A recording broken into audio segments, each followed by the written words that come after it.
Welcome to the Point of No Return podcast, a show at the intersection of technology and strategy. On this show, we interview industry leaders and experts to better understand how they think about strategy during this time of exponential progress. Hey everyone, welcome to another episode of the Point of No Return podcast. It's finally summer. I've lost my voice a bit, so apologies, coming off a bad cold. Wanted to introduce to you guys Marc-Antoine Bonin, co-founder at Entr. Marc-Antoine is a brilliant, hardworking young entrepreneur working already at his second startup. His first one was Uvolt, which didn't pan out, but that isn't stopping him. Entr, if you haven't heard of it, is a rental platform that connects event planners with the city's most dynamic spaces. They understand the importance of curating memorable experiences and so far have been seeing some pretty good traction. They were also recently on the Quebec version of Dragon's Den, L'Œil des Dragons. On the show, we spoke about how they came up with the idea for Entr, some of the lessons he learned at his first startup, some of the interesting traction they've had so far and their small change in business model, and then finally their experience on Dragon's Den and what it's done for them. Definitely keeping an eye on Entr and Marc-Antoine as they grow in scale, and I enjoyed this conversation with this early stage entrepreneur. Marc-Antoine, thank you so much for being on the show today. Thank you for inviting me.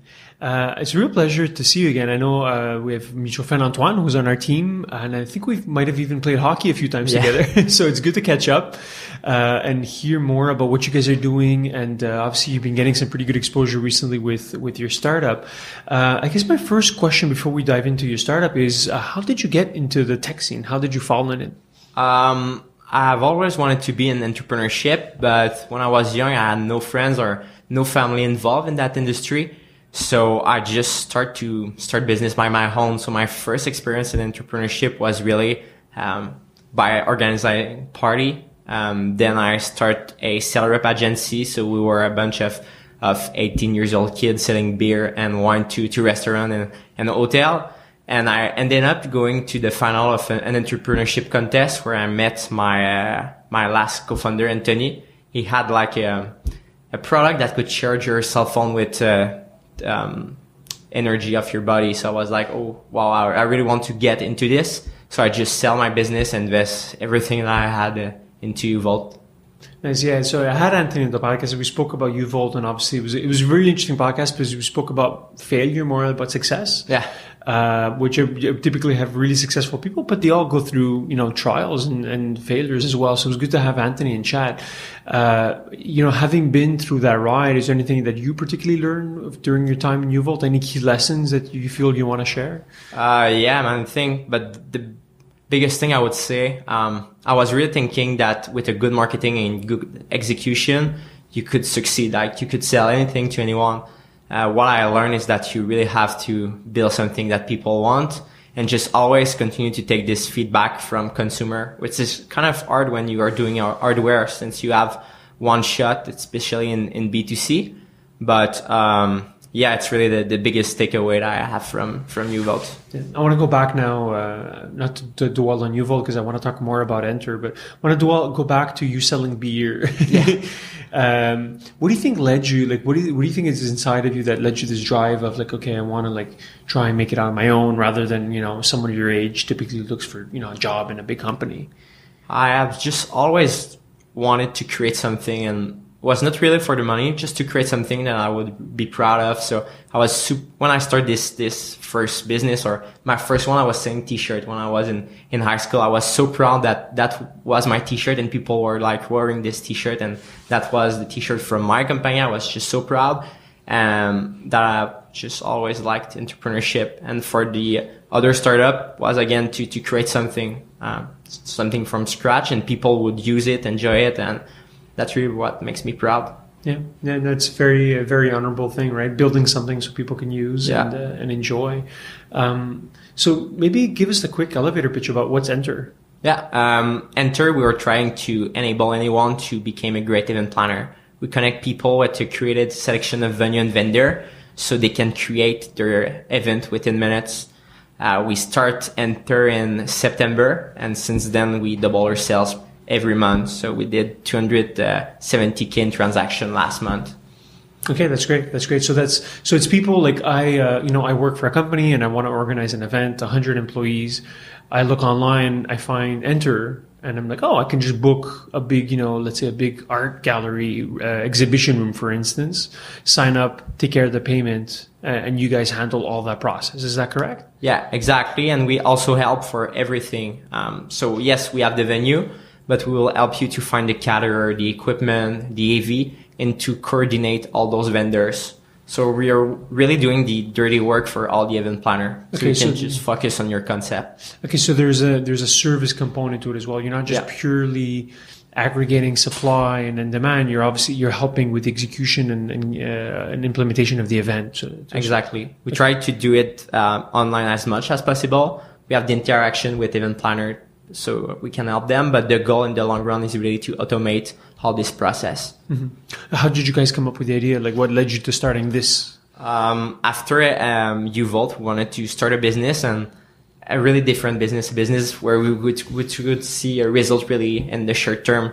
So we ended up creating a marketplace to rent office spaces. So in September, we launched a platform called Entr, and at the beginning, the concept was you enter in the enterprise, and we practically make no sales. So in October, we start to bring everything on the platform. We will have cottage, meeting space, event space, production space. And in November, we saw that 80% of our revenue came from the event spaces. So it's why we decided to focus on that niche. I would say January, we have been contacted by L'Oréal Canada, which is one of our biggest clients right now. So we start to work with those event planners, and we saw that we could be maybe more a B2B play than a B2C play. And by talking with those event planners, we saw that the real pain was not only to find the space, but to find everything for the event. Really, they were lacking a one-stop shop where they could just go and find everything, coordinate everything for them, and they could just focus on their concept. Yeah, it's surprising. I would feel that a company the size of L'Oréal and the resources that they have at their disposal, there'd be an event team or marketing team, or they would just go out and hire an event planning agency. Back in my old job, we would hire an event planning agency that would basically plan everything from A to Z. It's obviously super expensive. They were called Mint. I don't know if you know, they're out of Toronto, but they would handle everything, right? So how do you guys compete with that, and how do you find yourself trying to supplant that kind of a firm? From an event planner perspective, we're totally free, so we don't charge anything. We take our money from the vendor or venue side, so we take a commission of 10% on each venue, and between 10 and 50% on each vendor, but we guarantee the best price to the event planner. So for that reason, we're competitive if we compare us to an event planner, because we're free.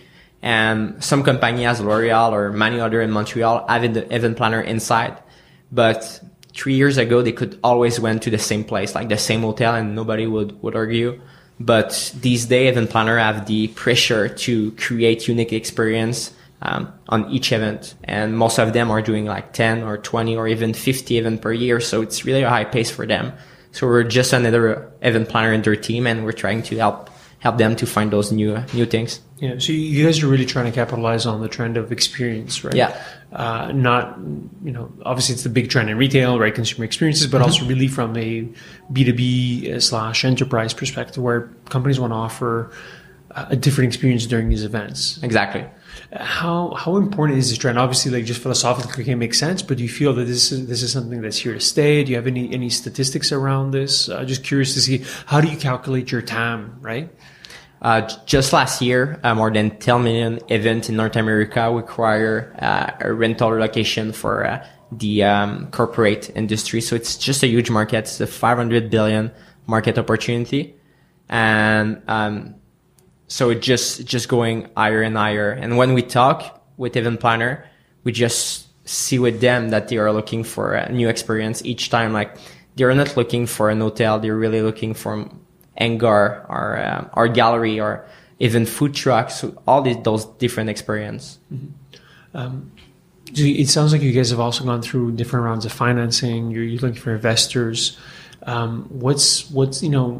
What's the main pitch? What are you guys offering in terms of like scaling? How are you pitching basically Entr? We raised a small seed round, pre-seed when we started, so around 180K just to get going. I would say that the main thing that we have right now is early traction. We are able to grow our sales every month, and just our repeat rate for clients is really great. We have each corporate client that passed with us once have come back because we make their life easier. So this is something that we're really tapping in. It's also a huge market and an untapped market. My partner and I are like industry, like all industry that haven't been disrupted for so many years. And we believe that our industry is really that. Like most industry you will invest like 2 to 3% of all the budget of the industry into innovation. And in our market, it's just 1% that goes into innovation. How much do you fear like bigger players, like a breather, let's say, coming into your space, right? If you guys seeing traction on your end, that they would potentially come in and say, hey, that's interesting. Maybe let's try and build that for ourselves. Do you feel that's a threat or an opportunity? It's just a totally different business model. Like breather focus into 50% less event. We're focusing into 100% and more event. We offer a diversity in terms of experience, and they try to offer a standardization of experience. So in terms of supply, it's really, really different. And in terms of market also, it's really different. Yeah. At the stage that you guys are at, have you figured out your CAC, an LTV model, or is it still something that's really evolving? It's really evolving because we were a B2C play at the beginning. Like I think everyone like B2C, or for us, we really enjoy B2C. So each time we start a product, we try to go B2C. But we saw that it was just making so much sense to continue B2B. So our CAC and LTV evolved with the time. What I can tell you is that we're profitable in the first transaction. So the first transaction that we make with the client, in average, we do $500 in our pocket with the first, and our cost of acquisition is around $400 right now. The LTV, we will have to say, but our repeat rate is really great. We're at 2 repeat rate right now. Yeah, so it sounds like you guys are really focused on unit economics, making sense, right? You don't want to lose money on every sale, right? What do you think has to go right in order for you guys to win? What are the key things that need to fall into place?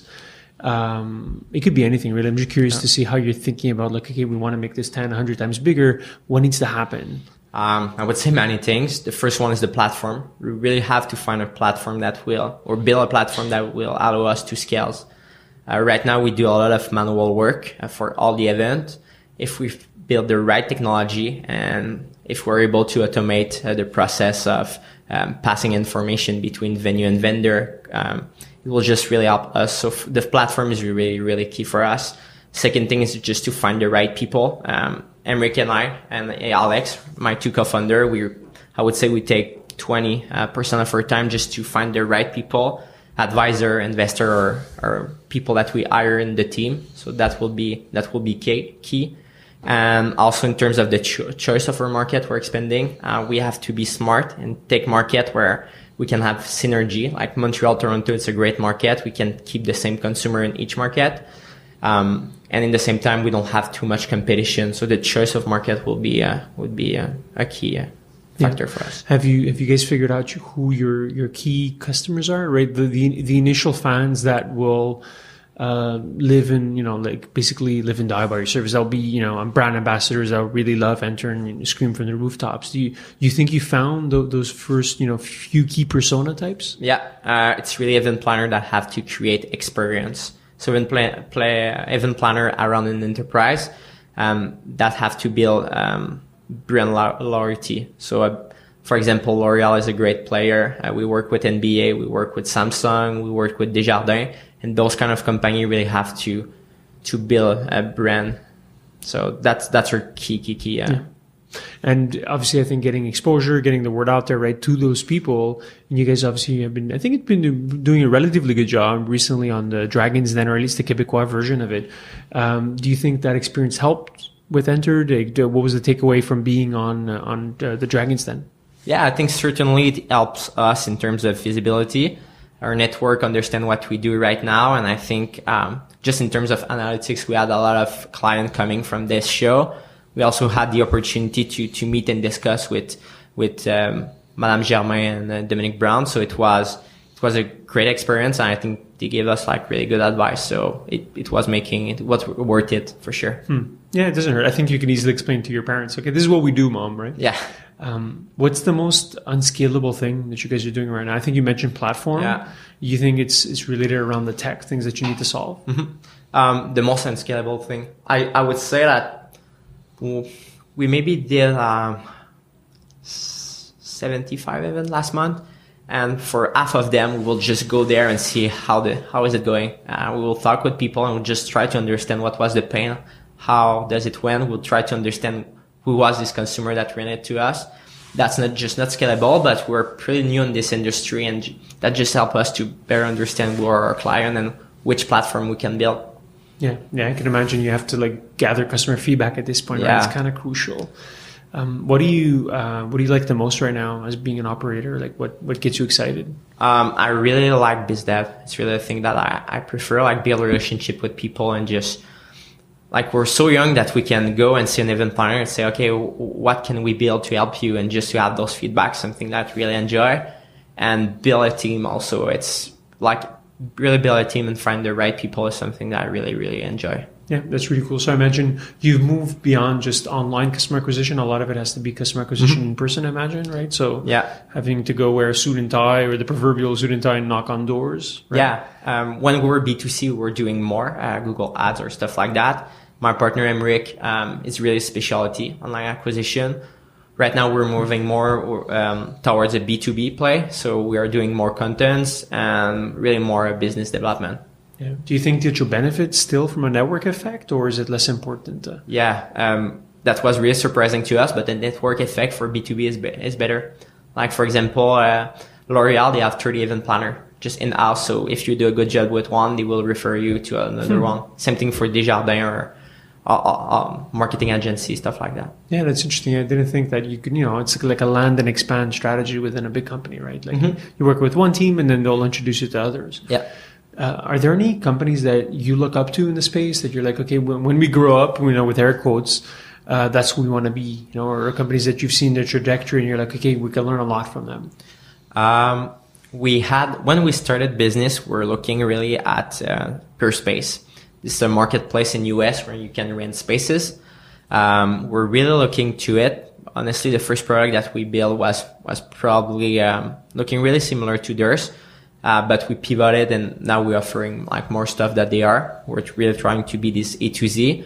So we're not really looking up to them right now. A company in US called Cvent is really the biggest player in the industry, and we're kind of trying to build our product as the missing part of Cvent.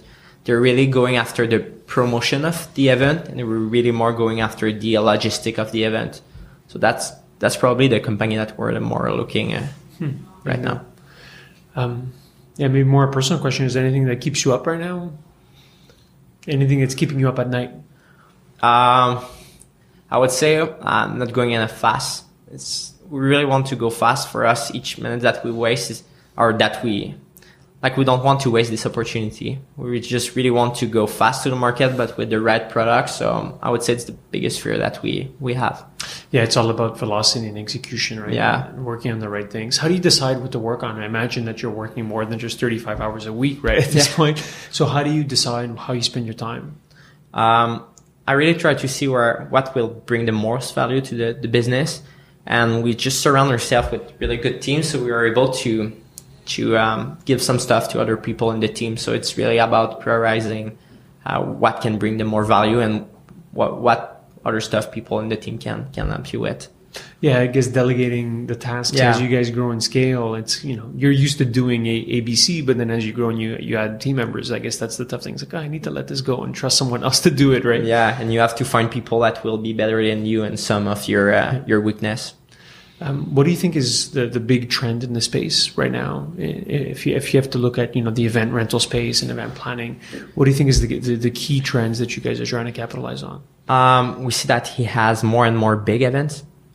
People want to create huge experience in huge spaces, and as I was mentioning, people don't want to go in hotel anymore. People are looking for unique spaces and just art gallery, hangar.